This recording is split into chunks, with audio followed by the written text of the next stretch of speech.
بسم اللہ الرحمن الرحیم اللہم صلی علی سیدنا و مولانا محمد وعلی آل سیدنا و مولانا محمد وبارک وسلم۔ ناظرین کرام، آج تکبیر اسپیشل میں ممتاز علمی شخصیت، ایک خانقاہ کے سجادہ نشین اور علمی میدان میں ایک جانا پہچانا نام علامہ پیر ڈاکٹر ساجد الرحمان صاحب تشریف فرما ہے۔ ہمارے پینل میں بریک کے دوران علامہ محمد سیالوی صاحب تشریف لائے ہیں، ہم آپ کو بھی خوش آمدید کہتے ہیں۔ بریک سے پہلے علامہ صادق ضیاء صاحب نے سوال کیا تھا اور قبلہ ڈاکٹر صاحب نے اس کا جواب دیا۔ علامہ صاحب کوئی مزید آپ مائک، پھر علامہ سیالوی صاحب کی طرف اور شاہ صاحب کی طرف چلتے ہیں۔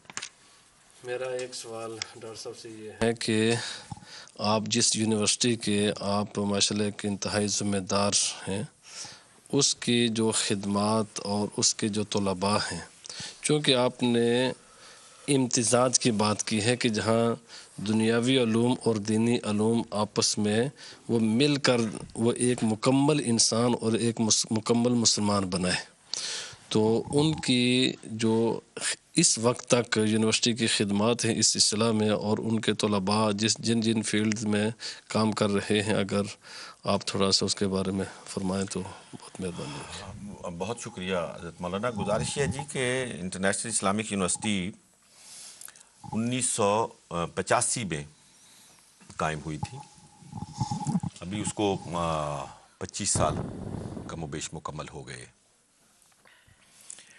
اسلامک یونیورسٹی جب بنی تھی تو اس وقت پاکستان میں اس بات کا بہت زیادہ شہرہ تھا کہ ہمارا عدالتی نظام اسلامی قضاء کے عین مطابق ہوگا، اور اسی تقاضے کو پورا کرنے کے لیے اس وقت جو سب سے پہلی کلاس شروع کی گئی تھی وہ شریعہ اینڈ لا کی تھی، اور فیکلٹی آف شریعہ اینڈ لا قائم کی گئی تھی، جس میں شریعت اور مروجہ قانون جو پاکستان میں چل رہا ہے وہ دونوں پڑھائے جاتے تھے۔ LLB بھی کرائی جاتی تھی، ساتھ شرعی قانون بھی پڑھایا جاتا تھا،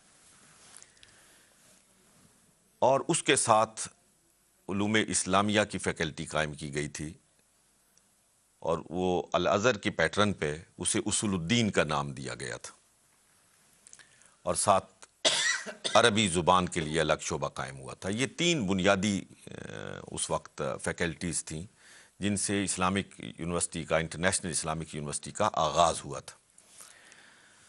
میں بڑے بجا طور پر فخر کے ساتھ آپ سے کہہ سکتا ہوں کہ انٹرنیشنل اسلامک یونیورسٹی کے جو لا گریجویٹس ہیں وہ اس وقت تقریباً ملک کے کم و بیش عدالتی نظام میں ایک بہت بڑی تعداد کے ساتھ داخل ہو چکے ہیں، اور عدالتی نظام جب میں کہتا ہوں تو پہلے نمبر پر اس میں جوڈیشری ہے۔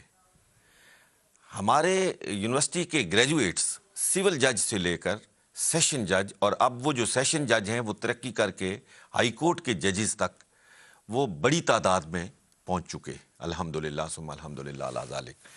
اسی طرح میں نے خود جو اندازہ کیا اور اس پر تحدیث نعمت کے طور پر کہہ رہا ہوں کہ یہ تجربہ بہت کامیاب رہا، کہ ہماری جو انٹرنیشنل اسلامک یونیورسٹی ہے اس میں جو پڑھائی کی زبان ہے، تدریس کی زبان ہے، وہ عربی ہے اور انگریزی ہے۔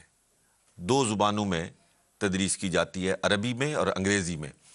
اس کا نتیجہ یہ ہے کہ وہاں کے فارغ التحصیل طلبہ الحمدللہ عربی اور انگریزی میں بہت رواں ہیں، اور کمپیریٹیولی کوئی دوسری یونیورسٹی ان کا مقابلہ نہیں کر سکتی ہے۔ الحمدللہ یہ بہت ہی فخریہ بات ہے۔ آپ نے دیکھا ہوگا، آپ خود صاحب علم و فضل شخصیت ہیں، کہ ہماری دیگر یونیورسٹیوں میں کوئی تنقیص مقصود نہیں ہے، یعنی ایک سلسلہ چلا آ رہا ہے کہ وہاں عربی زبان میں MA یا PhD کرنے والا طالب علم بھی جو تھیسس لکھتا تھا وہ اردو زبان میں لکھتا تھا، لیکن اسلامک یونیورسٹی میں MA کرنے والا ہو یا PhD کرنے والا ہو، وہ اسلامک سٹڈیز میں جب MA کرتا ہے یا عربی میں کرتا ہے تو وہ 200-250 صفحے کا جو تھیسس ہے وہ اسے عربی زبان میں ہی لکھنا ہوتا ہے. تو اس اعتبار سے ان 25 سالوں میں یونیورسٹی نے انتہائی قابل قدر ترقی کی ہے اور اس کے گریجویٹس نے ملک بھر کی یونیورسٹیوں میں اور پھر دیکھا یہ جاتا ہے جی کہ جہاں مختلف شعبوں میں ملازمت وغیرہ ہوتی ہے اس میں کسی یونیورسٹی کے فارغ التحصیل کی کتنی کھپت ہے. تو الحمدللہ جہاں بھی کمپٹیشن میں اسلامک یونیورسٹی کے اسٹوڈنٹس جاتے ہیں وہ کمپیٹ کرتے ہیں اور میرٹ کی بنیاد پر ملازمتیں بھی حاصل کر رہے ہیں اور یونیورسٹی کا نام بھی روشن کر رہے ہیں الحمدللہ. بہت شکریہ. ناظرین کرام اگر آپ سوال کرنا چاہیں تو اس وقت اسکرین پر ٹیلی فون نمبر جو ہے وہ آ چکا ہے, آپ کال کر سکتے ہیں. اپنا سوال آج کے موضوع کے مطابق آپ اپنا سوال جو ہے وہ پیش کر سکتے ہیں. آج کی گفتگو میں ناظرین کرام ڈاکٹر صاحب نے 3 باتوں پر کلام فرمایا. ایک تو انہوں نے فرمایا کہ نظریہ اگر مضبوط ہے, مستحکم ہے تو قومیں قائم رہتی ہیں, اور اگر نظریاتی طور پر کوئی قوم شکست کا شکار ہو جاتی ہے تو پھر اس کی سرحدیں بھی باقی نہیں رہتی, استحکام بھی باقی نہیں رہتا. اسی طرح ڈاکٹر صاحب قبلہ نے مراکز علمی جو اس وقت پاکستان میں ہے یا پوری ملت اسلامیہ میں جو قائم ہے ان پر بھی آپ نے کلام فرمایا کہ ضرورت اس امر کی ہے کہ ان کے نصاب کے اندر موجودہ دور کے تقاضوں کے مطابق جو ہے وہ مزید جو ہے اس میں ایڈیشن ہونا چاہیے تاکہ وہ وقت کی جو نزاکت ہے اس کو سنبھالا جائے. تیسری بات قبلہ ڈاکٹر صاحب نے اخلاقی بحران کا ذکر کیا. پاکستان اور دیگر ممالک میں آپ دیکھ رہے ہیں کہ بحران کا جو ہے وہ اس وقت حکومتیں اور عوام شکار ہیں. معاشی بحران ہے, سیاسی بحران ہے, عدم استحکام ہے. اس کی بنیاد جو ڈاکٹر صاحب نے بیان فرمائی وہ اخلاقی بحران ہے. اخلاقیات کو پروان چڑھانا, اپنی سیرت کو جو ہے وہ تشکیل دینا, یہی کام انبیاء کرام نے تزکیہ نفس فرمایا اور سید المرسلین رحمۃ للعالمین صلی اللہ علیہ وآلہ وسلم نے اپنا تعارف فرمایا انما بعثت معلما, اپنے آپ کو معلم کے طور پر تعارف فرمایا. خانقاہ کا بہت بڑا کردار رہا ہے اور ہے بھی. اس حوالے سے اب ڈاکٹر صاحب کی طرف بھی چلیں گے اور علامہ سیالوی صاحب اور علامہ سید فاروق شاہ صاحب اور دیگر علماء کرام تشریف فرما ہے. اس سے پہلے کہ مزید ہم اس پر گفتگو کریں اور ڈاکٹر صاحب سے عرض کریں کہ وہ مزید وضاحت فرمائیں, ہمارے ساتھ کچھ کالرز ہیں. آج کے ٹاپک کے حوالے سے میں نے عرض کر دیا کہ 3 گوشوں پہ 3 جہتوں سے ڈاکٹر صاحب نے گفتگو کی ہے, تو میں چاہوں گا کہ جو ہمارے کالرز ہیں جو کال کریں وہ آج کے اس ٹاپک کے حوالے سے اپنے سوال کو محدود رکھیں تو میں ان کی کال لوں گا. اگر اس سے ہٹ کے چونکہ ہمارے دیگر پروگرامز بھی ہوتے ہیں تو اگر آپ نے کوئی اس سبجیکٹ کے حوالے سے کوئی سوال کرنا ہو تو وہ سوال ہم اس پروگرام میں لیں گے. دیکھتے ہیں آج ہمارے ساتھ آج کے پروگرام کے پہلے کالر کون ہے. السلام علیکم. السلام علیکم. جی نیکسٹ کالر. جی السلام علیکم. وعلیکم السلام علامہ صاحب. جی کون میرے بھائی؟ علامہ صاحب نبیل بات کر رہا ہوں پیرس سے. نوید. وعلیکم السلام علامہ صاحب. جی نوید. نبیل بات کر رہا ہوں پیرس سے. جی نبیل بھائی. ڈاکٹر صاحب سے میرا سوال ہے کہ جو بنیاد پرستی ہے اسے کس طرح ختم کیا جائے, کیونکہ جو ہمارے اسپیشلی جو ہمارا ملک ہے اس میں 72 کے قریب جو ہے وہ مسلک ہیں, ان کو کیسے مطلب ہم اکٹھا کریں اور کیسے یہ چیز ختم کی جائے. جی ٹھیک ہے. جی نیکسٹ کالر. جی